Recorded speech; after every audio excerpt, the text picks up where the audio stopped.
आसमान से एक अजीब सा दिखने वाला लड़का जमीन पर उतरा। उसका नाम था मेगुमी। मेगुमी ने जोर से चिल्लाकर कहा, महोराघा जल्दी आओ। उसके यह कहते ही गांव का आसमान अचानक काला पड़ गया। बच्चे डर के मारे रोने लगे। तभी वहाँ एक विशाल सफेद रंग का दानव प्रकट हुआ। वह दानव गांव के एक एक आदमी को बहुत ही बेरहमी से मारने लगा। लोग घबरा गए और इधर उधर भागने लगे। तभी एक कोने में खड़ा एक आदमी यह सब देख रहा था। वह जान बचाकर सीधा सुकुना के घर पहुंचा। उस समय सुकुना अपनी शक्तियों से खतरनाक जानवरों को एक झटके में मार गिरा रहा था। तभी वह आदमी वहाँ पहुंचा। सुकुना ने मजाक में पूछा, क्या हुआ भाई, जोर की सूसू लगी है क्या? उस आदमी ने डरते हुए कहा, नहीं, मैं तो पहले ही पैंट में कर चुका हूँ। सुकुना हंस पड़ा और बोला, क्यों, कोई भूत देख लिया क्या? तब उस आदमी ने सारी बात सुकुना को बताई। आज सुबह हमारा गाँव बिल्कुल शांत था, लेकिन अचानक गाँव में एक अजीब सा लड़का प्रकट हुआ। आते ही उसने एक जादुई मंत्र बोला। उसी पल आसमान काला हो गया और एक विशाल दानव प्रकट हुआ। उसने आते ही गाँव के लोगों को चुन चुन कर मारना शुरू कर दिया। गाँव में अफरा तफरी मच गई। उसी भगदड़ में मैं भागता हुआ आपके पास आया हूँ। अब आपको ही कुछ करना होगा। यह सुनकर सुकुना कुछ देर सोच में पड़ गया। तभी उसे अपने दोस्त सातोरू गोजो की याद आई। बिना देर किए सुकुना तुरंत गोजो के गांव पहुंचा। वहां उसने देखा कि गोजो का घर पूरी तरह जल चुका था। सुकुना बहुत परेशान हो गया। तभी उसे एक छोटा बच्चा दिखाई दिया। वह उसके पास गया और देखा कि वह कोई और नहीं बल्कि गोजो का छोटा भाई छोटू खरगोश था। सुकुना ने पूछा, तुम्हारा भाई कहाँ है? छोटू खरगोश ने बताया, आज मैं और मेरे भैया बहुत खुश थे। भैया मुझे जादू करना सिखा रहे थे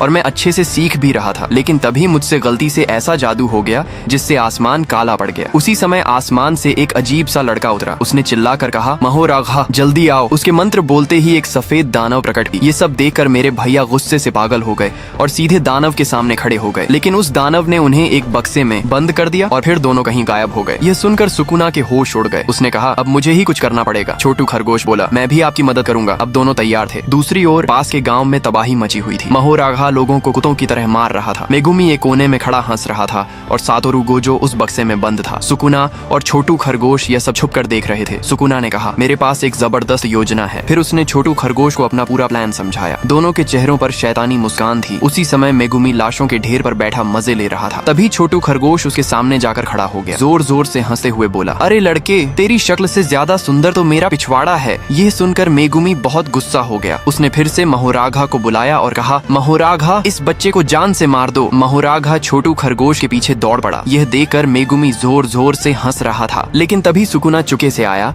और उसने गोजो को आजाद कर दिया। दोनों गुस्से से भरे हुए थे। सुकुना और गोजो ने मिलकर मेगुमी को खत्म कर दिया। मेगुमी के खत्म होते ही महोराघा भी गायब हो गया।